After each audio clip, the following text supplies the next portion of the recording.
এবার শাকিব খানের ঢাকা ক্যাপিটালসকে শুভেচ্ছা জানালো শবনম ইয়াসমিন বুবলী ও অপু বিশ্বাস।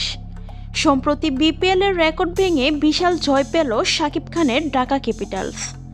ঢাকা ক্যাপিটালসের এমন কামব্যাক দেখে শাকিব খান বলেন, টাইগার যখন ঘুরে তাকায় সবকিছু বরবাদ হয়ে যায়। বিপিএল এর সবচেয়ে বড় পার্টনারশিপ এখন ঢাকার ঘরে।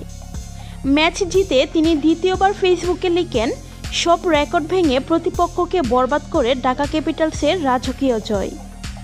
সত্যি বলতে বিশাল বড় ব্যবধানে জয় পেয়ে আনন্দে আত্মহারা শাকিব খান।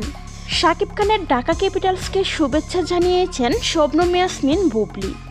শুরুতে ব্যাট করতে নেমে 55 বলে 125 রান করেন লিটন দাস।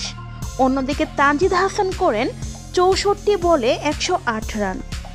লিটন দাস ও তানজিদ হাসানের এমন রেকর্ড পার্টনারশিপ বিধ্বংসী ব্যাটিংয়ের অবিস্মরণীয় মুহূর্ত, যা আজীবন মনে রাখবে পুরো বাংলাদেশ।